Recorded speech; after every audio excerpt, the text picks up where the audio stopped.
And we'll continue with the fourth chapter of Emma in Winter by Penelope Farmer. At dinner time that day, Emma saw Bobby standing by the open door of the cupboard where bulbs were stored in the dark until they had grown enough to be put into the classroom. She herself was eating her sandwiches, perched on the ground of one of the stoves, quite warm and contented as well as hungry.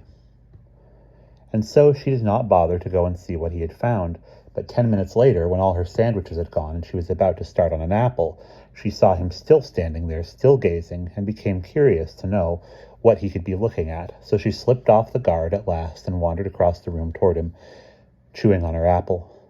But he was still so absorbed that when she came up behind him, he started violently. "Oh, it's you!" he said. Then, "Look!" he said, pointing excitedly, and she saw that in one bowl stiff green spikes poked up already from the dark earth mold. "They're hyacinths, aren't they? They'll have to come out of the cupboard soon," she said politely, but puzzled for what was there to be so excited about in that. "But doesn't it remind you of something, Emma?" insisted Bobby. Emma looked again and saw just what she had seen before, green waxy spikes poking up from the earth from the earth mold in a blue pottery bowl. "No," she said. "No, it doesn't remind me of anything." "Are you quite sure?" urged Bobby, but still Emma gazed bewildered. "That film, Emma. Don't you remember that film we all went to see, where there were plants just beginning to grow like that, and they speeded it all up so that we could see them growing from just tiny spikes, right up to buds and then flowers and then dying, all in a few minutes, though really it took weeks and weeks?" "Yes, of course, I remember," said Emma, but she was still puzzled. "Well, doesn't that remind you of anything?" Emma thought hard again, and this time, slowly, she was reminded of something, reminded of last night's inexplicable dream. "It's like in that dream, isn't it?" she began slowly and then went faster, becoming excited. "Do you remember those trees?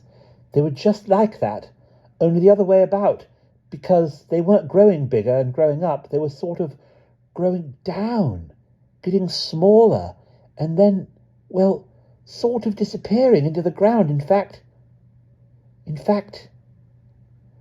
it was all the wrong way around. But why? Bobby, whatever could it have meant, them being the wrong way around like that? I mean, it was extraordinary. Do you know what it could have meant?" Bobby said slowly. "I think perhaps I do know. At least I know what it could be.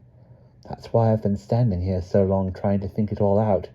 It seems to me that if we saw trees like that, all sort of speeded up, it meant we'd be speeded up too, that we were going very fast and seeing it very fast, just like we saw the film, only faster, because trees grow more slowly than flowers. But in the film, the plants were growing upward because the film was moving forward. But last night, we were going the other way around. We were going backward." "But we weren't," said Emma. "I was flying forward, like we've always done, not backward at all." "No, silly," Bobby said patiently. "Not backward like that. We were going backward in time. That's why we seemed to be moving so fast and yet staying in the same place, because we were traveling very fast, but we were traveling in time." Emma remembered all the dream now. She could feel herself in it again and see the trees that grew smaller and the woodcutters who seemed to heal the trees with their axes, not to wound them as you would expect. But having understood for just one moment, it was all so strange that her brain grew dim, confused. She could hardly understand any more, and she wailed out, "Oh, I don't understand," so loud that some of the other children turned to look. And Bobby, proud of his own understanding, said, "Emma, you are stupid today." Emma was impressed by his cleverness, but she was also annoyed that the cleverness had not been hers, and was now even more annoyed by his scorn. And so she said huffily, "All right, Clever. I bet I understand just as well as you do. I bet you don't really understand either." And she turned away while Bobby grew pink and ashamed, forgetting to be proud anymore.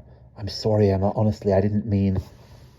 But Emma was as annoyed by his shame as she had been by his scorn, and just at that moment Miss Halibut came in to fetch the big bell from her table, and it was time for school again, so there was no chance to discuss it more. But she continued to glare at Bobby while Miss Halibut was reading the register, and even afterwards, while they should have been drawing maps in their geography books. And we'll pause there.